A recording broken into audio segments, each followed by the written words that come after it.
So you talk about the imminency of Christ, that there's nothing that has to happen before Christ returns, correct? Correct. And I would take that one, I don't want to use the word proof text, but it is a solid support. 1 Thess 1:10, referring to this event, say, and to wait for the Son from heaven, whom he raised from the dead, who Jesus delivers us from the wrath to come. That delivers us from the wrath to come is the rapture. But beforehand, preceding this, is we wait for the Son from heaven.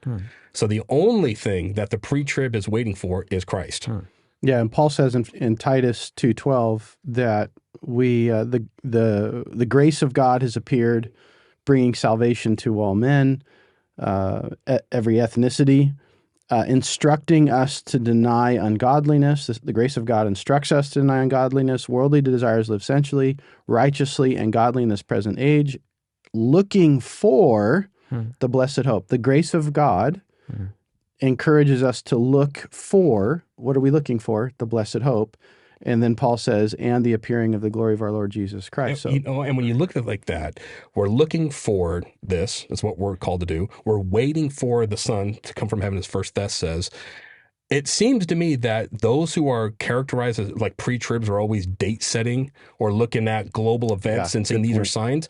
A consistent pre-trib idea is there are no signs. In fact, it is the post-trib or pre-wrath or mid-trib rapture theorists who's looking for the signs because these things have to appear, like the appearing of the Antichrist and stuff. That's the same thing. Christians out there will say, I had someone tell me that they said, hey, you're not preparing us for dealing with the mark of the beast. And my response is always, well, I don't have to because we won't be here. Because I hold to a pre-trib perspective. That occurs before our blessed hope is the rapture. Yeah, so date setting is kind of a silly thing because we're just looking for the rapture. We're waiting for the Son to come from heaven. Yeah, and we're not told the time. Yeah, and into that, and there are unfortunately too many lay level pre-tribbers who identify as a pre-trib rapturist who don't understand that, who do think everything they see on the news or something that's happening in the Middle East. We did an episode not too long ago about what's happening in Israel.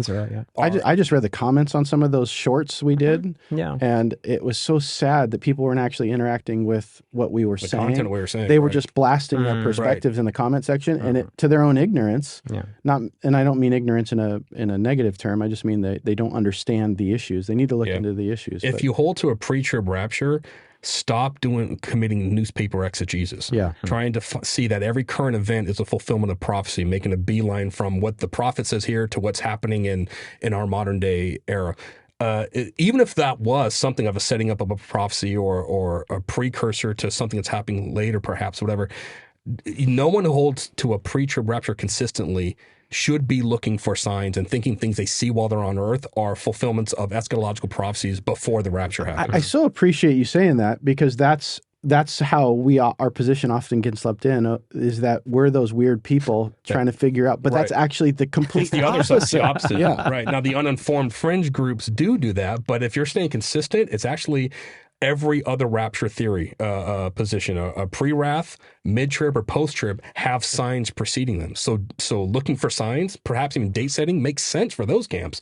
The pre-tribber is only waiting for the Son to reveal from heaven. And when we're saying waiting, that's not a passive waiting.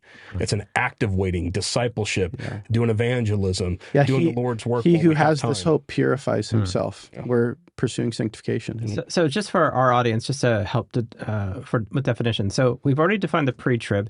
Talk a little bit about mid and post-trib, what that is. Yeah, so mid-trib would be in the middle of the 7-year tribulation period, so exactly the 3.5-year period. That is when Christ receives his church. They say that's when the rapture happens. Right, is halfway through the tribulation period, so mid-tribulation. Post-trib is the church goes through the entire tribulation period, perhaps protected, and that self needs to be pushed back. It needs to be challenged because there are a lot of people that die as believers during the tribulation. They're not protected. What are they? If you want to say that's the church, major there's a problem there. So earthquakes and disasters. Yeah, and even martyrdom of saints. Yes, absolutely. During the tribulation. So are they part of the church or not? The post-trib guy has a hard time having to deal with that because there are people. If you're going to say that in post-trib theory, which often gets said, Christ or God and Christ protect protect the church, keeps them through that period. But yet there are people, if they're dying, martyrs are dying, that's not very much protection. Yeah, and just maybe for our listeners, some people say, well, wait a minute, you just said that the rapture happens before the tribulation. How are there believers in the tribulation?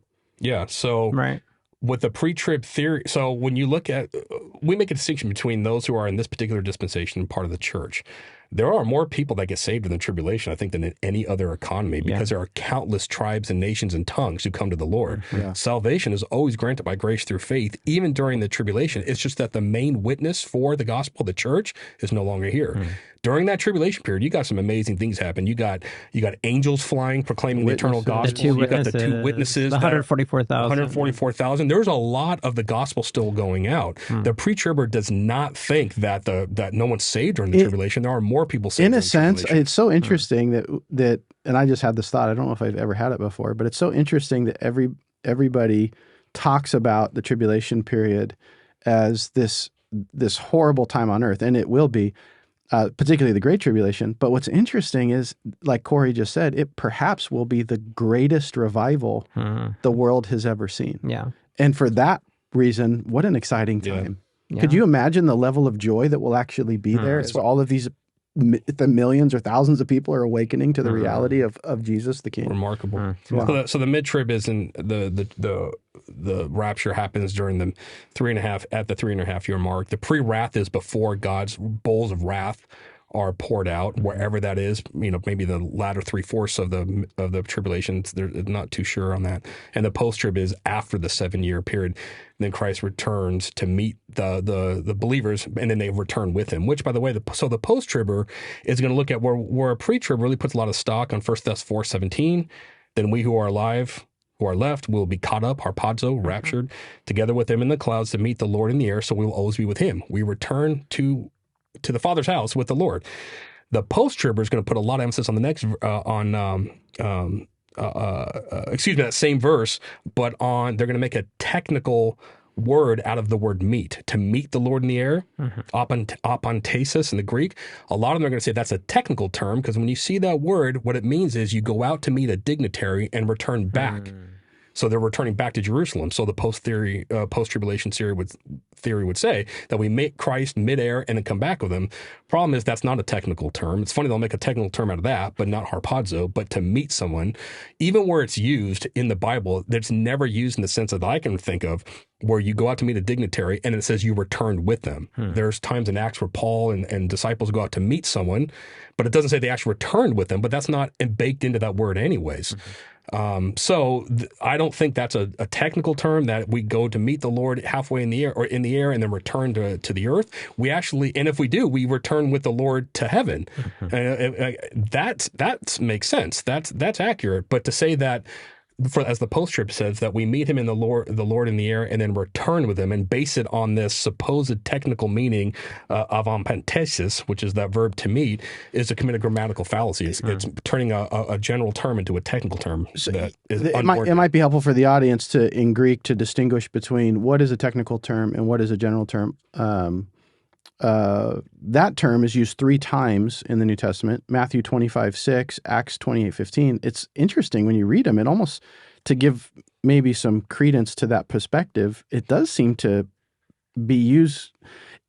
If it is technical, I think an argument could be made that it is technical, I guess is what I'm saying, is I'm looking at it. But look at it, it's never, what they'll say is that it means to not just meet, but return. In those instances, is they're returning. Yeah, not in Matthew 25. There could be and not in Acts either. They go out to meet, but this idea that it necessitates a returning with the dignitary. And even if we grant that argument, I would say yes, we return with the dignitary to his house. To his house.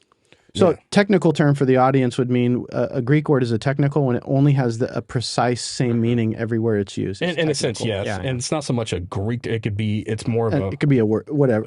But it's when something's a technical way, it means it's got to be. It's used this specific way, and just in every case, it's got to be this way. And that's just it's putting too much on that verb to meet than it can bear. Yeah, words have a semantic range. A lot of people make that fallacy. They hold on to a meaning of one particular word in a different place, and then they import that meaning into. I like what Michael Vlock says: is we give passage priority. Context dictates the way of the use of that word.